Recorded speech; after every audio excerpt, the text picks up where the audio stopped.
नमस्कार दोस्तों, मैं हूं आपके साथ प्रताप आर्य। पूरे उत्तर प्रदेश की यदि बात करें, किसान आंदोलन बड़ी सरगर्मियों के साथ तेज़ी से आगे बढ़ रहा है। उसी के साथ साथ उत्तर प्रदेश में पंचायत चुनाव का बिगुल बज चुका है, परिसीमन लगभग पूरा हो चुका है और मार्च के अंतिम सप्ताह में चुनाव होने वाले हैं। इसी कड़ी में हम एक सर्वेक्षण कर रहे हैं पूरे पश्चिमी उत्तर प्रदेश में। तो आज हम मौजूद हैं बागपत में। बागपत जो महाभारत काल के उन 5 गांवों में गिना जाता है जो पांडवों द्वारा मांगे गए थे, उसी के एक गांव में हम आज बैठे हैं। वो जनपद का रूप ले चुका है। रमाला में विकास की क्या स्थिति है, उसी की हम पड़ताल कर रहे हैं। तो इसी प्रक्रिया हमारे साथ मौजूद हैं ग्राम पंचायत प्रधान पद के जो भावी उम्मीदवार अब की बार हैं और एक किसान वर्ग से जुड़े हुए हैं, सत्यपाल सिंह जी। तो उनसे हम बात करेंगे उनके चुनावी घोषणा पत्र में क्या क्या मुद्दे शामिल हैं और उनके गांव की प्रमुख समस्याएं क्या क्या हैं, जिनको वो निस्तारित करने के लिए अब की बार चुनाव मैदान में हैं। हमारे खास मेहमान हमारे साथ मौजूद हैं। आइए आपको उनसे मुखातिब कराते हैं। सर, स्वागत है आपका। नमस्कार जी। जी, सभी भाइयों को मेरा हाथ जोड़ कर नमस्कार जी। अच्छा, सत्यपाल सिंह जी, सबसे पहले आपसे मैं बात करूं, आपके गांव से विधानसभा छपरौली के विधायक हैं सहेंद्र सिंह जी। जी। ये आपके गांव का सौभाग्य है। हाँ जी। तो मैं आपसे बात करूं, क्या क्या विकास कार्य आपके गांव में होने अभी तक बाकी हैं और किन समस्याओं का निस्तारण करने के लिए आप चुनाव मैदान में हैं? जी। हमारे गांव की प्रमुख समस्या है, एक तो पानी निकासी की, जी जोड़ खुदाई की, जी और सीसीटीवी कैमरे गांव में लगने चाहिए, जी और एक इंटर कॉलेज गांव में लड़कियों का अलग से होना चाहिए, जी 8वीं से इंटर तक का। अच्छा, युवाओं के लिए खेल के मैदान की यदि आपसे बात करूं? युवा को खेल के लिए ज़रूरी है। हमारे गांव में कोई ऐसा नहीं है जिसमें युवा अपना खेल सके। जी। उनके लिए एक बेहद ज़रूरी है कि उनके लिए खेल के लिए प्रबंध होना चाहिए। अच्छा, युवाओं के लिए पुस्तकालय भी नहीं है, होना चाहिए, जो हमारे गांव के लिए में नहीं है। जी बेहद ज़रूरी है बच्चों के लिए, भविष्य के लिए, जी कि पुस्तकालय होना बेहद ज़रूरी है। जी। अच्छा, प्रकाश व्यवस्था कैसी है आपके गांव में? हमारे गांव में प्रकाश व्यवस्था ठीक है। थोड़ी गलियों में प्रकाश की व्यवस्था थोड़ी कम है। अगर लाइट का प्रबंध हो जाए तो बहुत अच्छा रहेगा। जी। अच्छा, आपके प्रमुख मुद्दे क्या रहेंगे चुनाव के बाद में? किन जो अछूते जो विकास कार्य हैं अभी तक आपके गांव में नहीं हो पाए हैं, किन को आप कराना चाहते हैं कि ये काम गांव में अलग से होकर होने चाहिए? राशन वितरण की बात मैं आपसे करूं या पेंशन व्यवस्था जो अभी तक अधूरी पड़ी हुई है, हाँ। उसको लेकर? हमारे गांव में जो राशन वितरण है वो ठीक चल रहा है, उसमें कोई परेशानी नहीं है। जी दूसरी गांव की जो महिलाएं हैं उनकी पेंशन की व्यवस्था होनी चाहिए, जो 60 साल से ऊपर की होनी है, उनमें नहीं हो पाई, वे होनी चाहिए। और जो है जोड़ की समस्या बहुत काफ़ी है। गांव में जोड़ की खुदाई नहीं होती, ये होनी चाहिए। पानी निकासी में बहुत काफ़ी परेशानी आती है गांव वालों को, तो इसमें ये ज़्यादा प्रमुख है। भाई सीसीटीवी कैमरे लगने चाहिए, व्यवस्था ठीक होनी चाहिए भाई, इसमें पेंशन होनी चाहिए, मजदूरों की व्यवस्था भी होनी चाहिए भाई, इनके ज़्यादा से ज़्यादा रोजगार दिया जाए। जी। अच्छा, सरकार द्वारा आयुष्मान कार्ड गांव में बनाए जाते हैं गरीबों के लिए। हाँ। जो शादी अनुदान है गरीब परिवारों के लिए 20,000 रुपये सरकार दे रही है। विधवा महिलाओं की जो पुत्रियां हैं उनको 51,000 रुपये सरकार दे रही है। कृषकों के लिए अलग अलग योजनाएं सरकार चला रही है। क्या सरकारी जो कल्याणकारी योजनाएं चला रही है, उनका क्रियान्वयन गांव में किस तरीके से हो रहा है? क्या वे सभी लोगों तक पहुंच रही हैं? हमारे गांव में कोई भी ये जो सरकार अनुदान दे रही है, जी किसी भी प्रकार का वो अनुदान हो, वो किसी के पास नहीं पहुंच रहा है। जी आयुष्मान कार्ड भी एक दुक्का का बना है, नहीं बन पाया है। जी दूसरी बात, विधवा जो लड़कियां हैं उनका कोई अनुदान नहीं आ रहा है। जी किसी भी अनुदान, किसी भी प्रकार का कोई अनुदान नहीं मिल रहा है गांव में। प्रमुख समस्या यही है, हमें इन भाइयों को ज़्यादा से ज़्यादा दिलवाएंगे हम, और उनकी काफ़ी समस्याओं का तो अगर आपके ग्रामीण आप पर भरोसा करते हैं, आपको प्रधान चुनते हैं, हाँ। तो आप इन समस्याओं का निस्तारण किस प्रकार से करेंगे?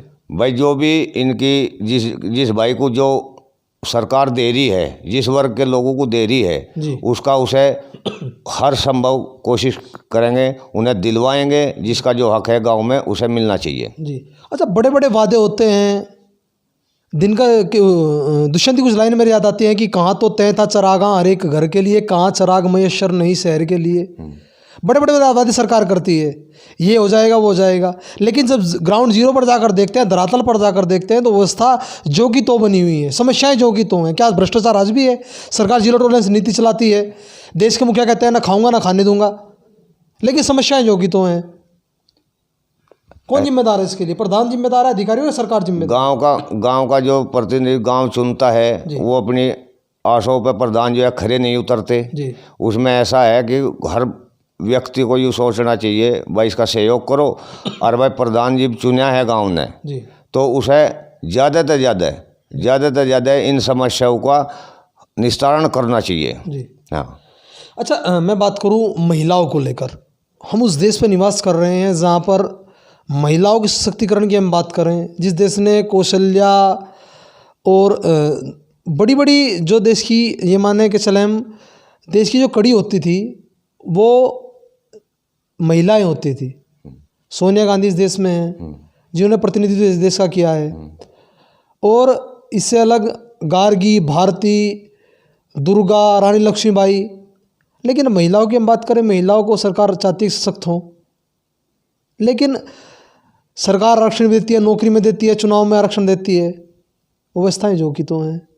महिलाओं को मौका नहीं मिलता है गाँव में। पुरुष राजनीति पुरुष करते हैं, पति करता है, पुत्र करते हैं, महिलाएं प्रधान बन जाती हैं। महिलाओं की समस्या का खात्मा आज भी नहीं हो रहा है। आप क्या मानते हैं कि महिलाओं को आगे आना चाहिए? किस प्रकार व्यवस्था सुधर सकती है? महिलाओं को तो ज़रूर आगे आना चाहिए। वजीब सरकार सारे को आरक्षण दे रही है, सारे को नौकरी में भी, हर चीज़ों में, फौज में, तो इन्हें आगे आके अपना योगदान देना चाहिए हर महिला को। जी। हाँ। तो अगर आप गांव के प्रधान बनते हैं तो गांव की महिलाओं के लिए क्या क्या कार्य आप कराएंगे? जैसे उज्ज्वला योजना घर घर तक नहीं पहुंच पा रही है, वृद्धा विधवा महिला पेंशन नहीं मिल पा रही है। जो इनकी योजना है, वृद्धा पेंशन है, उसे हर हालत में करवाएंगे।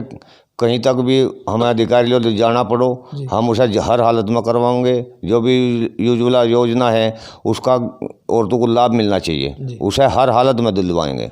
अच्छा, कृषि के लेकर हमसे बात करें, किसान आंदोलन देश में चल रहा है, आप कृषि से जुड़े हुए हैं, क्या सरकार से आप सहमत है? सरकार जो कार्य कर रही है, जो कृषि विधेयक पास हुआ है, वो किसान हित में है, देश हित में है?